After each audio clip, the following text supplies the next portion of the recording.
하나님 말씀 다니엘서 9장 다니엘서 9장 17절부터 보시겠습니다.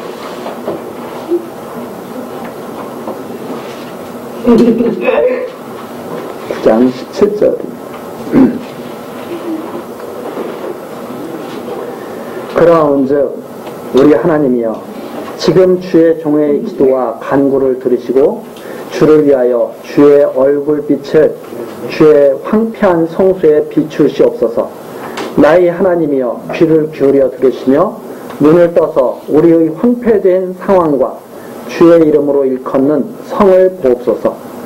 우리가 주의 앞에 간구하옵는 것은 우리의 의를 의지하여 하는 것이 아니요 주의 큰 궁유를 의지하여 함이오니 주여 들으소서. 주여 용서하소서. 주여 들으시고 행하소서. 지체치 마옵소서. 나의 하나님이여 주 자신을 위하여 하시옵소서. 이는 주의 성과 주의 백성이 주의 이름으로 일컫는 바 됨이니이다. 19절까지 내용입니다.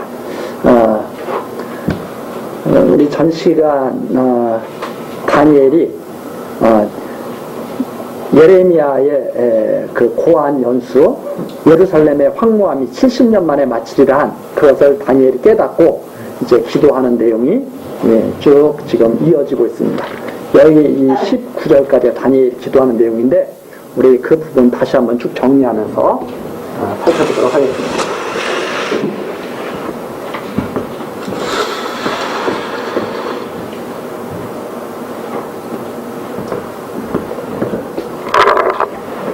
이 다니엘의 이 기도를 우리가 제대로 잘 이해하기 위해서는 앞에 나와 있는, 기록되어 있는 성경 모든 말씀을 우리가 차근차근 이해를 잘 하고 있을 때 이 기도가 정말 가슴속에 깊이 와 닿게 되죠.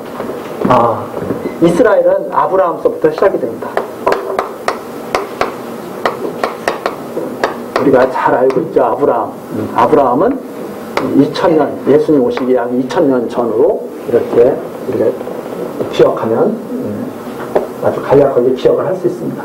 이 아브라함에게 말씀하신 대로 모세를 통해서 이스라엘 백성을 애굽 땅에서 이끌어내시죠. 모세가 1500년이라고 했습니다. 이 모세에게 하나님께서는 율법을 주십니다.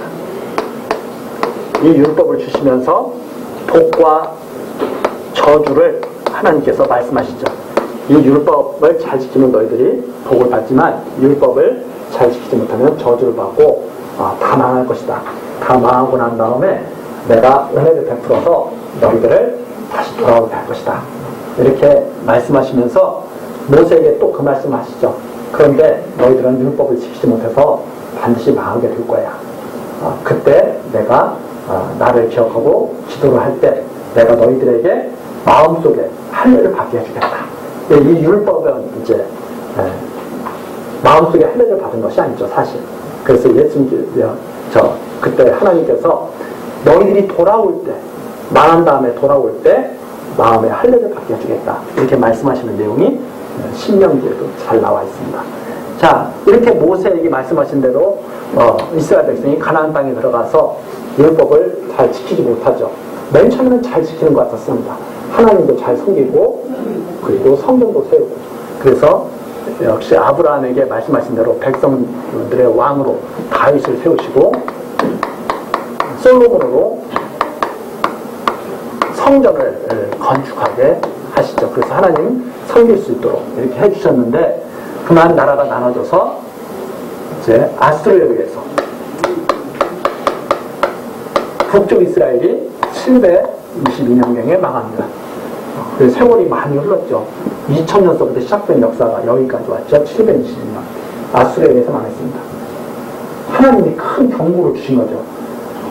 내가 그대로 두지 않는다고 했잖아. 내가 그대로 두지 않는다고 했잖아. 정신 차려. 하나님께서 그야말로 크게 한번 회초리를 드신 거죠. 그럼 이걸 크게 회초리를 들었으면 이 형제가 나라잖아요, 사실. 다 아브라함의 자손들이잖아요. 다 자기들이 아브라함의 자손이라고 그러고. 그런데 북쪽 이스라엘이 아수르에 의해서 망했다 이 말입니다. 하나님이 크게 휘처리를 한번 들었으면 정신을 차려야 됐을 텐데 정신을 안 차리죠. 왜 정신을 안 차리냐? 하나님께서 끝까지 망한다고 했으니까. 그래서 이 모든 역사를 통해서 우리가 나 정신 차려야 되는데 이런 마음을 갖는 것은 좋으나 정신 차리라고 이 말씀이 있는 게 아니라 하나님이 언약하신 대로 이루시는 여호와로 지금도 살아계시다는 것을 알게 하시려고. 이게 가장 근본 목적이죠. 그래서 이렇게 망했는데도 안 들어요. 왜? 끝까지 망하려고 안 들어요. 그런데 이때가 아수르가 이때 망할 때가 유다, 남쪽 유다에는 왕이 히스기야였다고 했습니다. 이 히스기야 때 바로 이사야 선지자가 활동을 했다고 했죠. 이사야 선지자. 이때가 그래서 이사야 선지자가 활동했던 시대를 우리가 기억하기 쉽게 바로 이렇게 기억하면 됩니다. 이게 한 700년대 됐을 때구나. 이렇게 기억할 수가 있습니다. 그리고 나서 세월이 흐르죠. 세월이 흘러가지고 이제 605년이 됐습니다. 605년. 이때 이제 바벨론에게 1차 포로로 잡혀가요. 1차 포로. 이때 바벨론이 등장하죠. 아수르 다음에 바벨론이 등장합니다. 바벨론이 등장해서 1차 포로로 이때 끌려가게 됩니다. 이때 끌려가는 사람이 다니엘이라고 했죠. 다니엘. 지금 우리가 읽고 있는 다니엘이 이때 느부갓네살에게 끌려가게 됩니다. 그리고 2차 포로로 잡혀가게 되고 3차 포로, 2차 포로, 3차 이때가 언제냐면 586년 이 시드기야 드디어 예루살렘이 멸망합니다.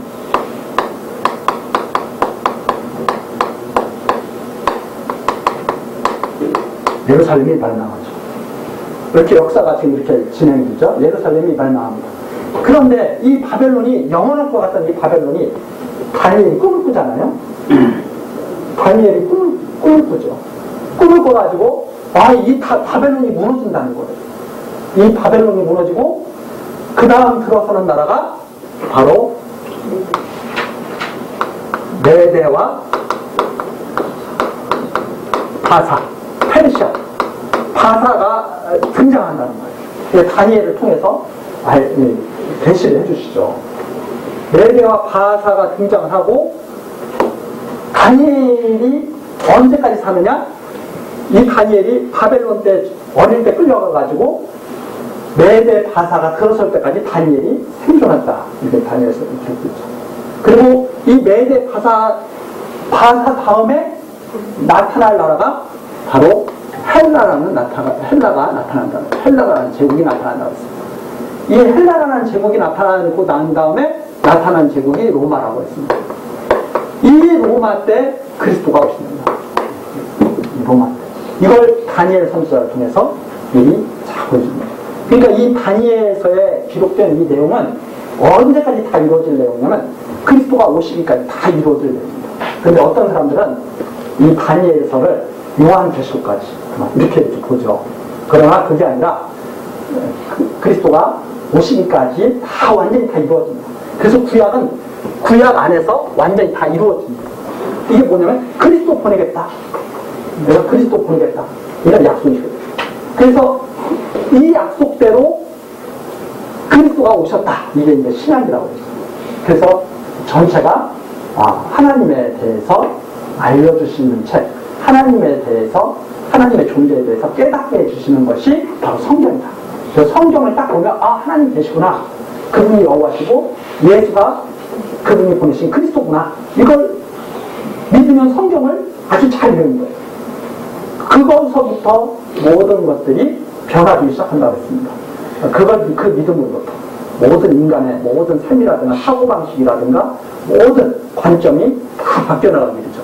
어쨌든 이 내용이 바로 여기까지 내용이에요. 그런데 이 다니엘이 첫 번째 벨사살 왕 원년에 짐승에 대한 이상을 봤죠. 그 짐승이 맨 처음에 나타나는 짐승이 사자. 그 다음에 나타나는 곰. 그렇죠? 그 다음에 나타나는 것이 이제 표범. 그 다음에 나타나는 것이 무서운 짐승. 이게 이제 차례차례 나타나는 것이 앞에 그 보면 몇 장에 나오냐면 7장에 나오죠. 7장. 벨사살 원년. 이게 이제 바벨론의 마지막 왕이죠. 이제 벨사살 원년에 그렇게 4가지 짐승에 대한 이상을 보게 되죠. 그 다음에 8장에 보면 벨사살 왕 3년의 이상을 보았는데 그때 양과 염소, 양과 염소에 대한 이상을 이렇게 보게 되죠. 그래서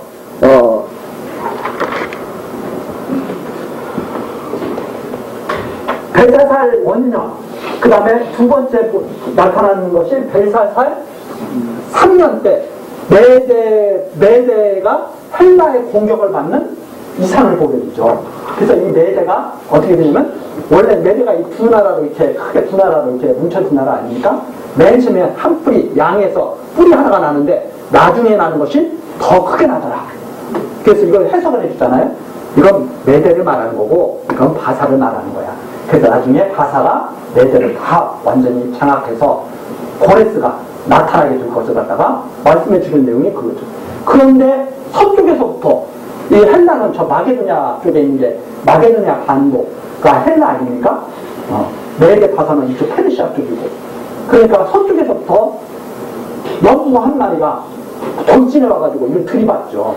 그것이 바로 헬라다. 이렇게까지 밝혀주는 내용이 3장까지, 몇 장이냐. 8장까지, 9장까지 나와 있나요? 8장까지 나와 있죠. 그러고 나서 9장에서 다니엘이 깨달은 거예요. 뭘 깨달았냐면, 뭘 깨달았느냐면, 70년에 대한 하나님의 말씀, 예레미야 선지자가 말한 70년에 대한 그 의미를 다니엘이 딱 깨달은 거예요. 즉, 바벨론 포로, 이 메대 바사 고레스가 너희들은 하나님께 저 가나안 땅으로 들어가서 성전을 세워라, 하나님 섬겨라 하고 고레스 칙령을 내린 것이 538년입니다. 538년에 고레스 칙령을 내리게 되죠. 538년에. 고레스 칙령을 내리는데 이 성전이 언제 완공이 되냐면 516년에 성전이 완공이 되죠. 이게 70년이죠. 70년. 다니엘이 딱 깨달은 거예요. 뭘 깨달았느냐면 야, 예루살렘 멸망하고 성전이 무너졌는데 70년이 되면 성전이 다시 세워져야 된다는 말입니다. 그러면 516년에 성전이 세워져야 되는데 자기가 잡혀온 것이 605년이에요. 605년이면 자기와 같이 1차 포로로 잡혀온 자들이 돌아가야 되는 거죠. 그 돌아가는 것이 538년이니까 고레스 칙령이 끝나고 칙령 내리고 1, 2년 걸려가지고 536년경에 1차 포로가 귀환한다 이 말이에요. 귀환. 1차 포로가 귀환해. 1차 귀환. 그게 536년. 605년서부터 536년이 약 또 70년이 됩니다. 이것도 약 70년. 그러면 왜 이때 귀환해야 되는 것을 알게 되느냐? 성전을 지으려면 기간이 20년 정도가 나갑니다. 이 안에 성전을 다 지어야 됩니다. 이런 하나님께서 섭리하시는 이런 섭리를 다니엘이 딱 깨닫고 이제 기도가 나온 거죠. 그것이 바로 여기에 이제 9장에 나와 있는 내용입니다. 그래서 다니엘이 이 70년만 이게 포로에서 풀려났겠구나. 그리고 성전이 70년 만에 586년에 무너졌던 이 예루살렘 성전이 70년 만이면 반드시 재건되겠구나. 이걸 다니엘이 딱 깨닫고 하나님께 기도를 하는 거죠. 그 기도를 하는데 이게 바로 언제 기도가 온 거냐? 이 기도가 그 깨닫고 메대 족속 아수르 왕 다리오가 갈대아 나라 왕으로 세움을 때 언년 고레스가 바로 그 등장할 그때, 고레스가 바로 등장할 그때, 이제 다니엘이 돌아갈 때가 됐구나 하는 것을 딱 깨달았다 이 말입니다. 그래서 이 다리오 원년이 바로 538년이에요. 다리오 원년. 그리고 그 뒤를 이어서 바로 고레스가 조서를 내리게 되는 거죠. 그래서 고레스가 조서를 내리고 그 조서에 따라서 포로들이 스룹바벨과 이런 1차 포로들이 돌아온 해가 바로 538년에서 3년, 36년 이 사이에 포로들이 드디어 돌아오기 시작하는 거죠. 돌아와서 이 20년 동안 성전 건축을 하게 된다는 거예요. 그게 이제 이루어지기도 전에 벌써 다니엘을 통해서 하나씩 하나님께서 깨달아가게 하시면서 하나님이 이렇게 역사 섭리를 해오신 것을 완전히 드러내주는 거죠. 자, 그것이 이제 다니엘이 딱 깨달은 다음에 기도하는 거예요. 기도하는데 9장 7절에 나오죠. 주여, 공의는 주께로 돌아가고 수욕은 우리 얼굴에 돌아오니 오늘날과 같습니다. 하나님은 공의로우십니다. 공의. 하나님은 말씀을 바꾼 적이 한 번도 없어요. 말씀하신 대로 모든 것을 다 이루셨어요. 그래서 하나님께서 말씀하신 대로 공의는 이 역사 속에서 막 보니까 공의는 다 하나님 거예요. 공의는 다 하나님 거고 하나님의 백성들은 다 수치스러운 일만 나타났어요. 다 수치스러운 일만 나타났어요. 그래서 완전히 포로로 잡혀가 있는 것이 예루살렘 멸망에서 이 바벨론, 지금 이때까지는 바벨론 세계 아닙니까? 바벨론 세계 이때까지는 메대가 등장할 때까지는 완전히 수치만 다 드러난 거예요. 하나님 백성들 하나님을 제대로 섬기지 못하고 그런 아주 수치스러운 모습만 온전히 드러난 거죠. 자, 그러면서 9장 13절에 나왔죠. 우리 전 시간에 살펴봤죠. 모세 율법에 기록된 대로. 어디서부터 나와요? 모세 율법에 기록된 대로. 모세 율법에 기록된 대로 이 모든 재앙이, 이 저주, 재앙, 모세 율법에 기록된 대로 이 모든 재앙이 임했다. 언제?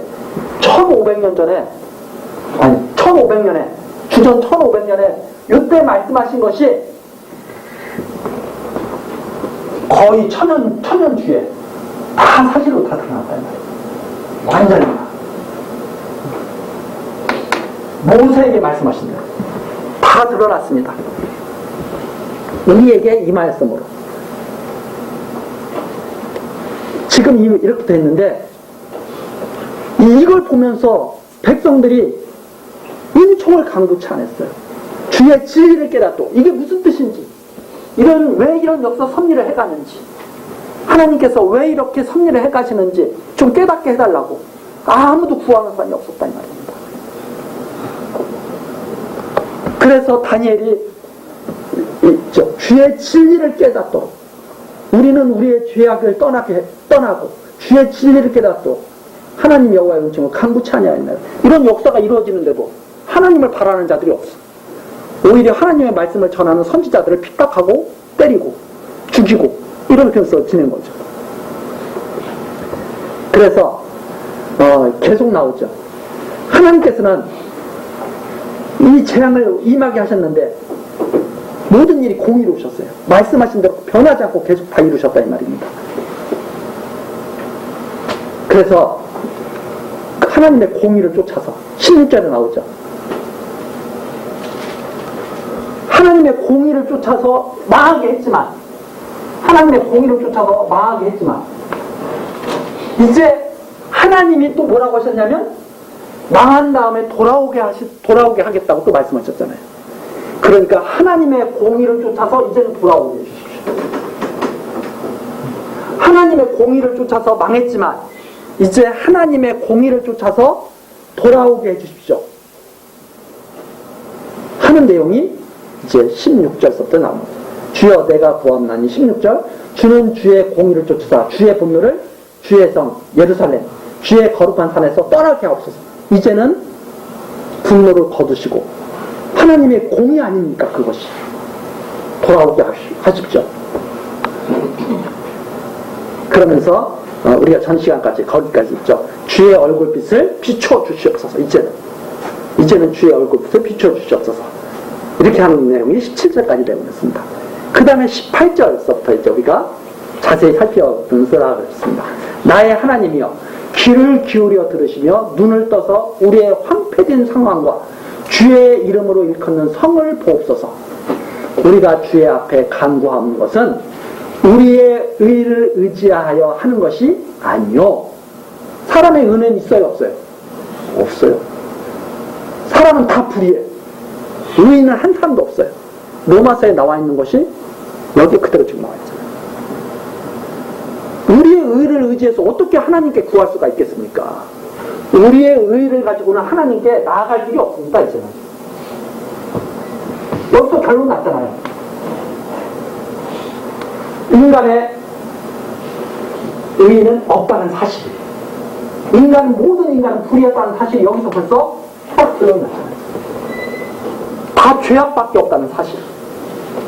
그런데 우리가 어떻게 우리의 의를 의지해서 구하겠습니까? 그래서 이런 데서 모든 율법이라든가 이런 것도 해석도 다 되는 거죠. 율법을 지켰으면 망해요 안 망해요? 안 망하죠. 율법을 못 지켰으니까 망한 거 아니에요. 율법을 왜 주신 거예요? 죄인이라는 거 알죠? 그러니까 율법 지킬 수 있어야 없어요, 사람은. 그래서 못 지킨다고. 다니엘이 지금 말하잖아요. 우리는 불의한 것밖에 없습니다. 죄 지은 것밖에 없습니다. 그런데 어떻게 우리의 의로 하나님께 간구하겠습니까? 율법 잘 지켜서 하나님께 나갈 수 있겠어요, 없겠어요? 전혀 없다는 말이에요. 이러기 때문에 로마서에서 갈라디아서에서 율법에 대해서 말합니다. 율법은 죄를 깨닫게 하시는 겁니다. 그러면 이제 살아날 길은, 이스라엘 백성이 살아날 길은 자기들의 의는 없어요. 그러면 하나님의 공의로 살아나야 되잖아요. 하나님의 의로 살아나야 된다 이 말입니다. 바로 그 하나님의 의로 그리스도가 오시는, 그 그리스도로 말미암아서 우리가 살아나서 하나님께 나가는 거지 율법으로 말미암아서 나가는 게 아니라는 말입니다. 이렇게 명확하게 성경을 보면 볼수록 명확하게 깨닫게 될 수가 있죠. 그런데 사람들은, 지금도 많은 사람들이 이렇게 해서 망한 것까지 보여줬는데도 주의 진리를 강구하지 않아. 참 답답하죠. 그래서 여기에 그렇죠. 우리의 의를 의지하는 것이 아니요 주의 크신 큰 궁유를 의지하며 이제는 하나님께 다 맡기겠습니다. 그렇죠? 하나님께 맡길 수밖에 없죠. 죽이시는 분도 하나님이시오. 살리시는 분도 하나님인 걸 아시잖아요. 그래서 우리가 전에도 제가 말씀드렸지만 우리가 아브라함의 자손이다 그랬을 때 아브라함은 율법과 상관이 있어요 없어요? 전혀 상관이 없는 거예요. 아브라함의 자손은 이것과 상관이 없는 거예요. 그러나 하나님이 율법을 주신 것은 얼마나 우리가 하나님의 은혜를 받고 있는 존재인가를 깨닫게 하시는 거였다 이 말입니다. 율법을 왜 주셨느냐? 이걸 지켜서 의를 세우라고 주신 게 아니에요. 얼마나 아브라함의 자손이 하나님의 사랑을 받은 존재인가를 알게 하시려고 주셨다 이 말이에요. 그래서 궁유를 의지합니다. 그러면서 다니엘이 그러죠. 주여 이 기도를 들으시옵소서. 주여 용서하옵소서. 우리가 율법을 지키지 못하고 하나님을 깨닫지 못한 것, 하나님께서 왜 이런 섭리를 하시는 건지 알지 못하고 죄악에 빠졌던 우리 다 용서하시옵소서. 주여 들으시고 행하옵소서. 이 기도를 꼭 들어주시고 돌아오게 역사해 주십시오. 이 말씀이죠. 그러면서 또 계속 이는 지체치 마옵소서. 이 기도가 정말 하나님께서 기뻐하시겠어요? 이거 싫어하시겠어요?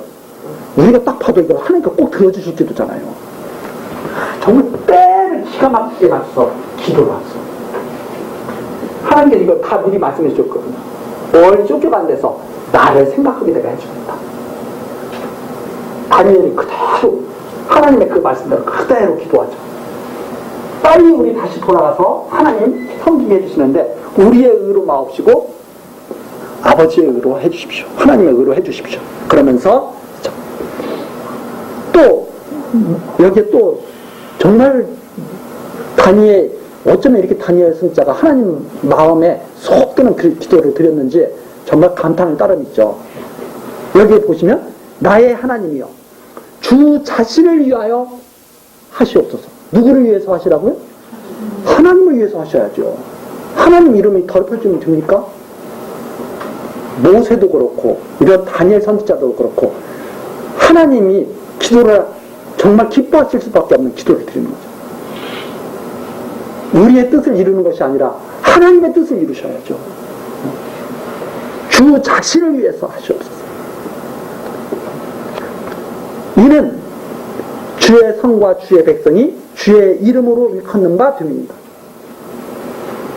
이 백성은 주의 이름 때문에 존재하는 백성입니다. 이 모든 역사도 그렇고 주의 이름 때문에 존재하는 존재들입니다. 성도가 왜 존재하는가? 주의 이름이 없으면 성도가 존재할 수가 없죠. 주의 이름 때문에.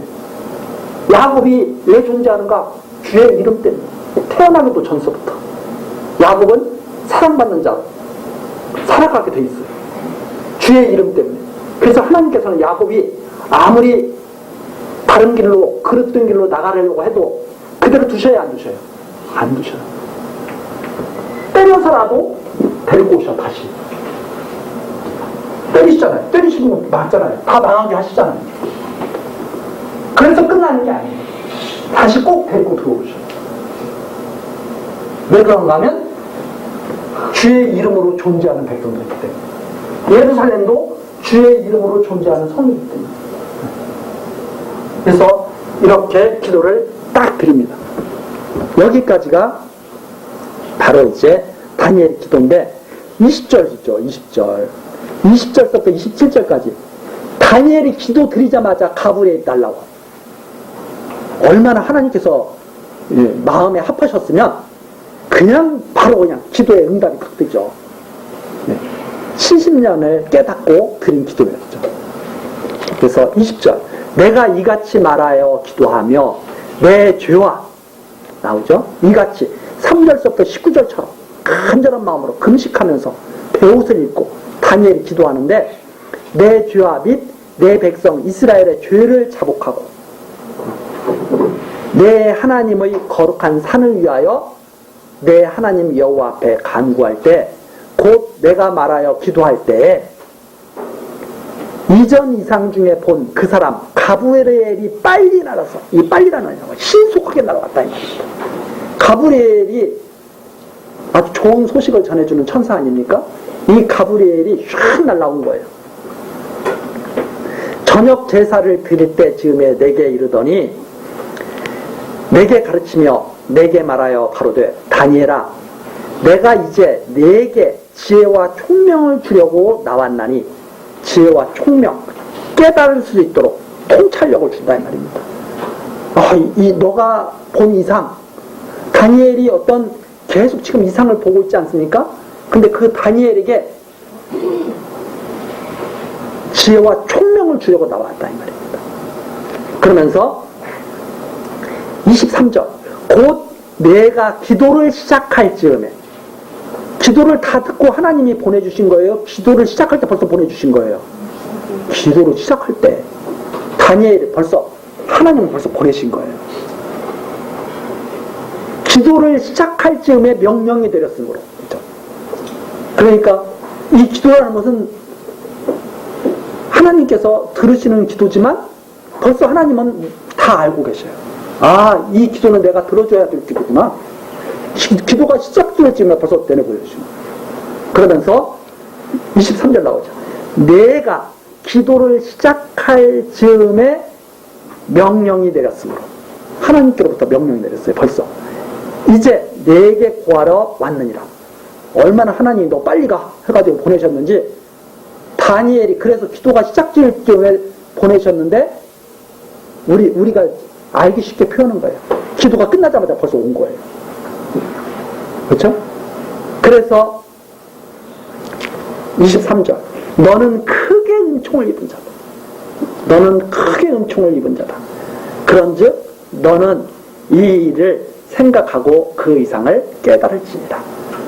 야, 너 정말 하나님께 정말 많은 사랑을 받았다.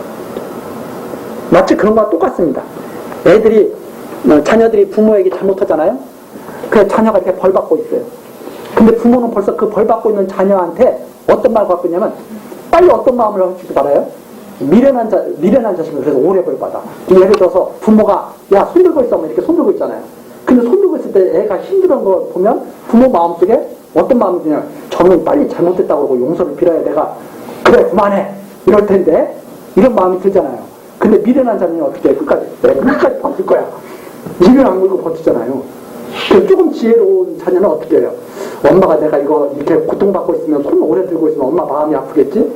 빨리 엄마 잘못했다고 그러고 용서를 빌어야지. 그러면서 엄마 힘들어 죽겠어요, 한 번만 용서해 주세요. 그럼 엄마가 벌써 그 말 나오기 전에 다음부터 조심해 혼내래 이러는 거잖아요. 부모 마음이 그럽니다. 하나님의 마음.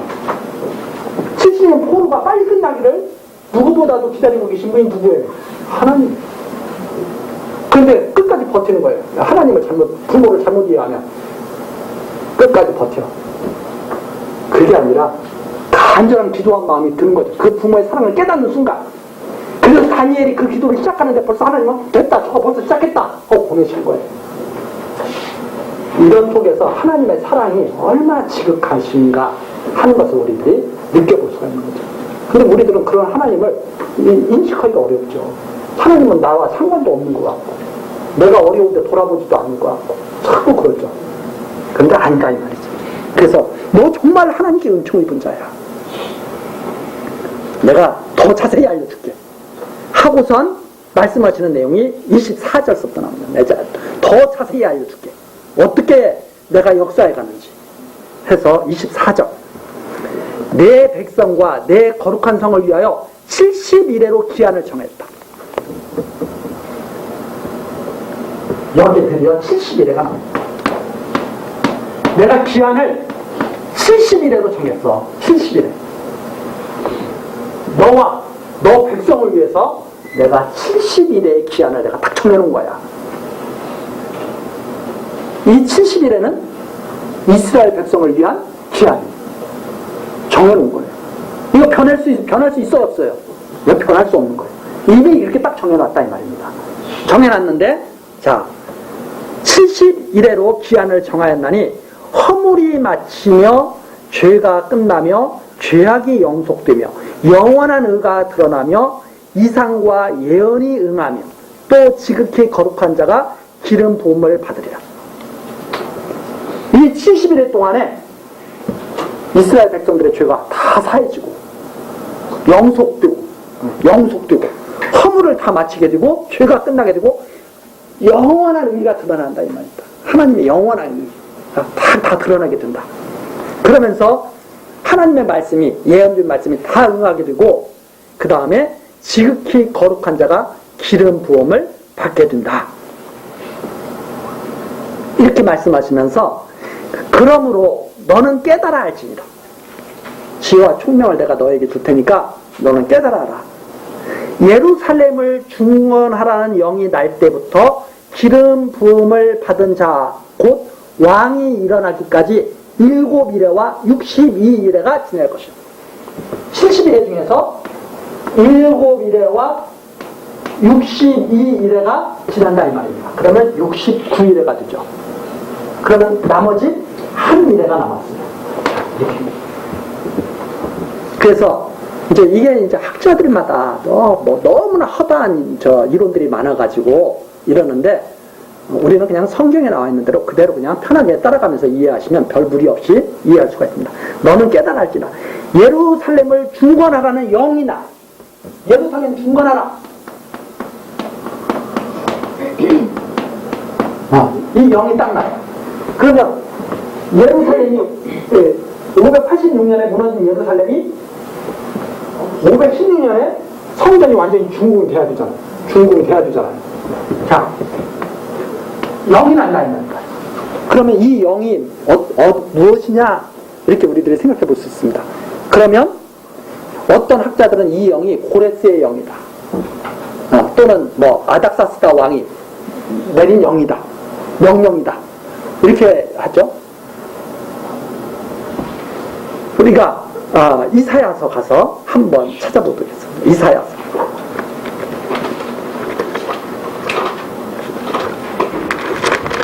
이사야서 44장.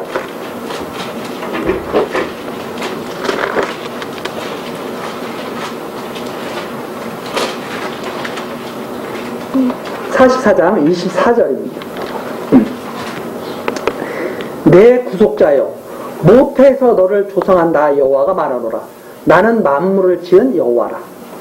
나와 함께 한 자 없이 홀로 하늘을 폈으며 땅을 베풀었고 거짓말하는 자의 징조를 패하며 점치는 자를 미치게 하며 지혜로운 자들을 물리쳐 그 지식을 어리석게 하며 내 종의 말을 응하게 하며 내 사자의 모략을 성취케 하며 예루살렘에 대하여는 이르기를 거기 사람이 살리라 하며 유다 성읍들에 대하여는 이르기를 중건될 것이라 내가 그 황폐한 곳들을 복구시키리라 하며 기품에 대하여 이르기를 마르라 내가 내 강물들을 마르게 하리라 하며 고레스에 대하여 이르기를 그는 나의 목자라 나의 모든 기쁨을 성취하리라 하며 예루살렘에 대하여 이르기를 중건되리라 하며 성전에 대하여 이르기를 내 기초가 세움이 되리라 하는 자니라. 여기 히스기야 700년 얘기죠. 700년 예수님 오시기 700년 이 이사야에게 뭘 말씀하시냐면 고레스를 통해서 내가 성령 중건을 배울 거야 이렇게 말씀하셨다고 이사야 선지자가 이때 전에 히스기야 때 전해줬다 이사야 선지자가 150여 년 전, 약 150여 년 전에 이렇게 전해줬다. 고레스 이름까지.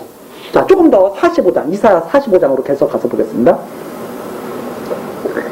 나 여호와는 나의 기름 받은 고레스의 오른손을 잡고 열국으로 그 앞에 항복하게 하며 열왕의 허리를 풀며 성문을 그 앞에 열어서 닫지 못하게 하리라.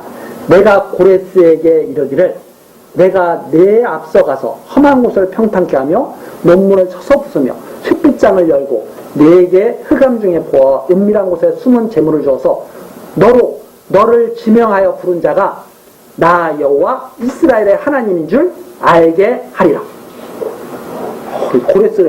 고레스에게 하나님이 자기를 지명해서 불렀다는 사실을 알게 하겠다 이 말입니다.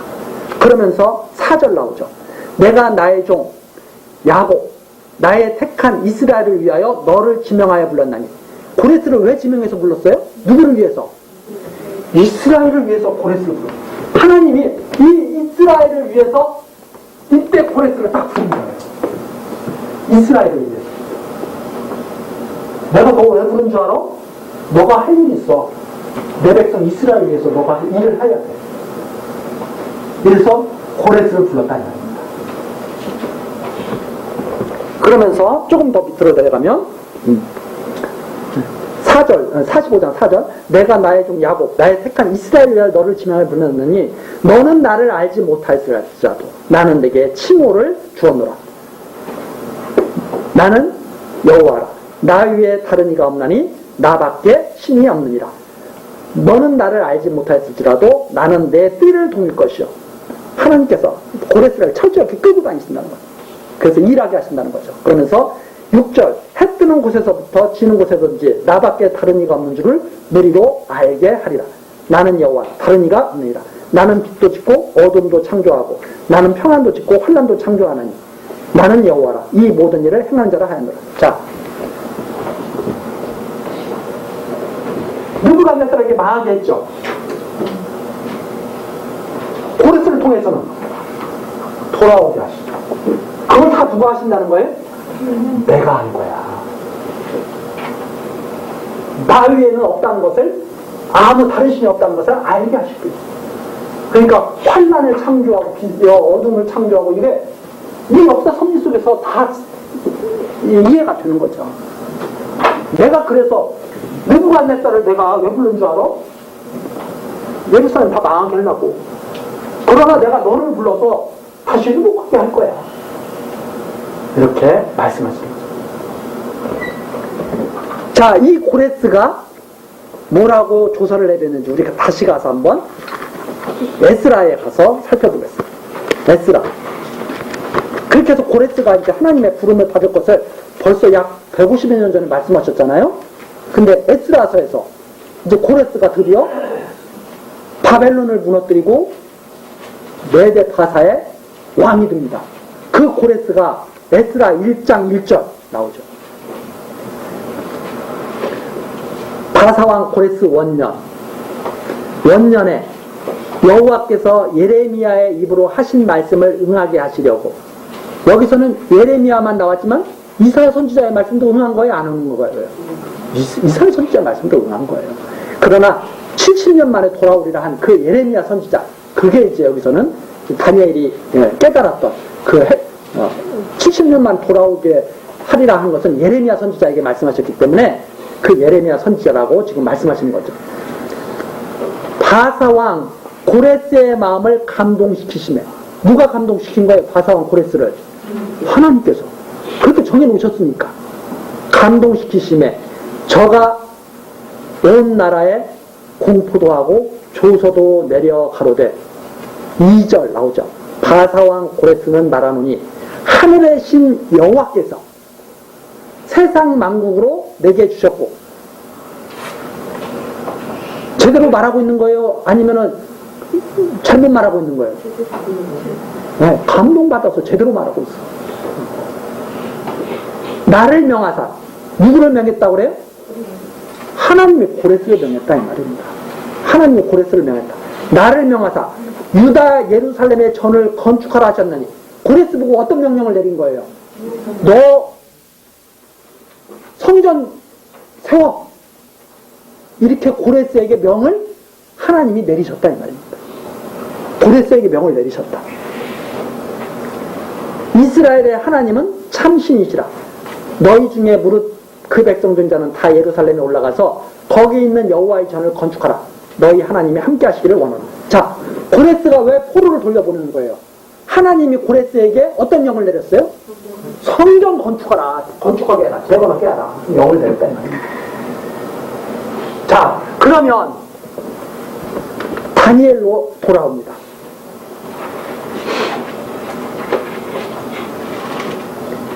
다니엘 9장 25절. 그러므로 너는 깨달아 알지니라.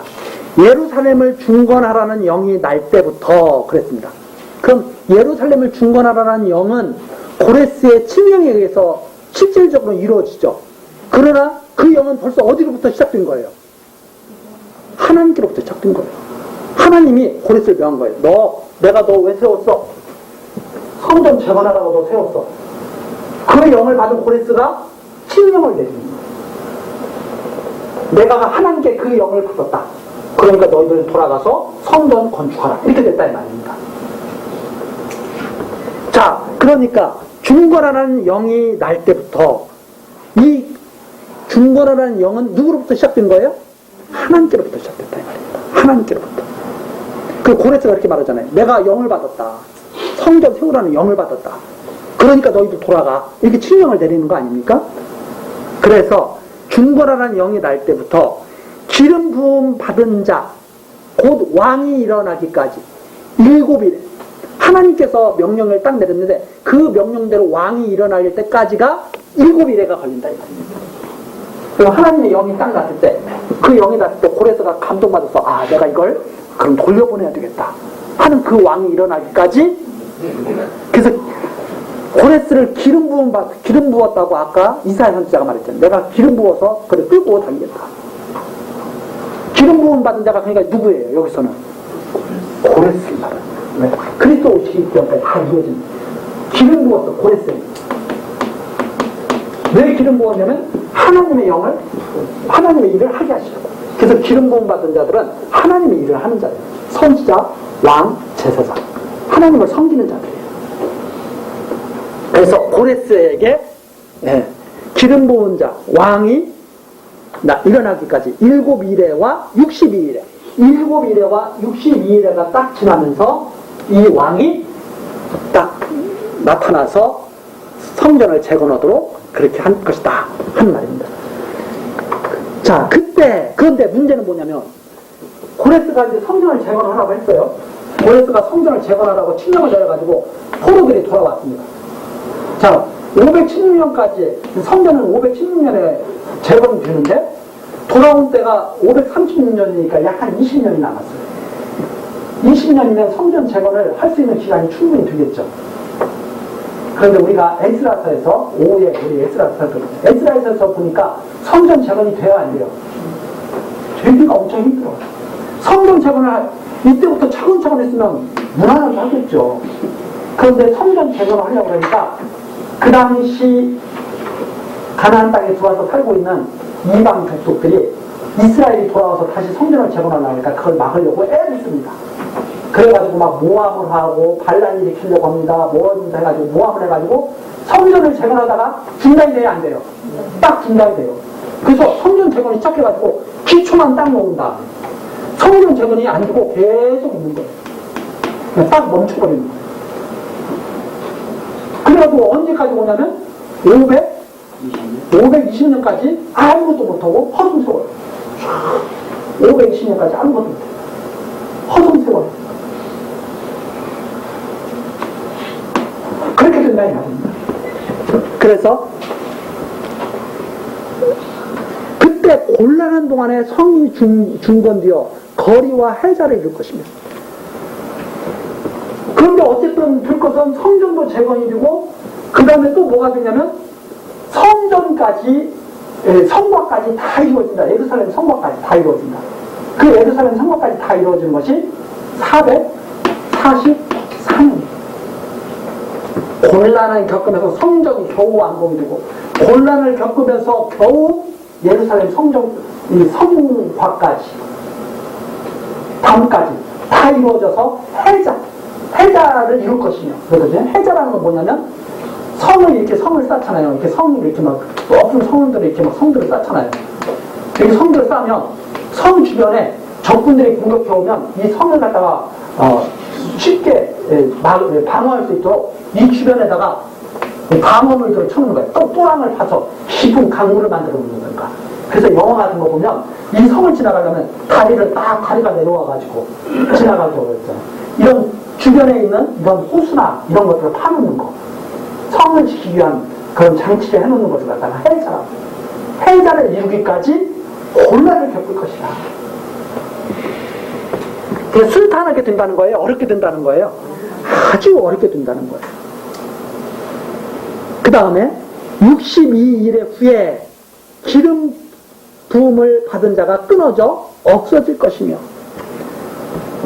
자, 이랬는데 하나님의 일을 하는 자들이 기름 부음 받다가 끊어졌어. 이제는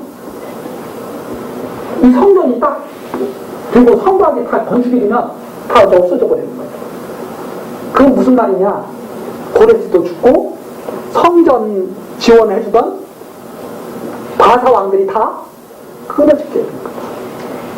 다 이제 이 바벨론은 여기 무너뜨렸잖아요. 바사는 새로운 일에 협력을 했잖아요. 다 끊어지고 이제는 어떤 일이 나오게 되느냐면 끊어져 없어질 것이며. 26절 장차 한 왕의 백성이 와서 그 성읍과 성소를 회파해 다시 무너뜨리는 일이 생겨. 회파려니와 그의 종말은 홍수의 물들 것이 같으며 또 끝까지 전쟁이 있으리라. 황폐할 것이 작정되옵니다. 그 뒤에는 이렇게 딱 들고 난 다음에는 뭐가 작정되어 있어요? 황폐할 것이 또 작정됩니다. 이게 작정됩니다. 아니고 이게 뭐 역사를 이제 하다 보니까 시간이 이게 바로 성경에는 나오지 않는 이제 헬라 제국시대에 성경에 지금 여기까지 어디까지 나와요? 이 바사까지 나와요. 그러니까 이걸 갖다가 중간타라고 해요. 중간타. 그래서 이때 성경에 기록된 것이 나타나지 않죠. 그리고 나서 이제 로마 시대 이 헬라가 로마에게 패하고 그리고 그리스도가 이 로마 시대 때 이제 오시게 되는 건데 이 내용은 이제 자세히 이제 설명해 주고 계속 어떻게 될 것일까 하는 것을 갖다가 그래서 우리 다음 시간 너무 역사 얘기이기 때문에 이게 좀 복잡하긴 하지만 그래도 상당히 재미있는 그런 내용들입니다. 다음 시간 계속해서 살펴보도록 하시겠습니다. 기도하시겠습니다. 진리의 말씀으로 택한 백성을 기르시는 여호와 하나님, 사랑하신 백성을 부르시고 하나님 경외하는 삶을 살게 하시니 감사와 찬송을 드립니다. 다니엘 선지자에게 영원한 나라는 우연히 임하는 것이 아니라는 것을 깨닫게 하셨습니다. 하나님께서 정하신 때 정하신 일들을 통하여서 임하는 것을 우리들에게도 보여주셨습니다. 하나님, 이 기록된 계시의 말씀을 통해서 모든 일의 때와 기한을 정하시고 섭리하시는 하나님을 여호와로 깨닫게 하시고 순전한 마음으로 경외하게 하옵소서. 예수 그리스도의 이름으로 기도드리옵나이다. 아멘.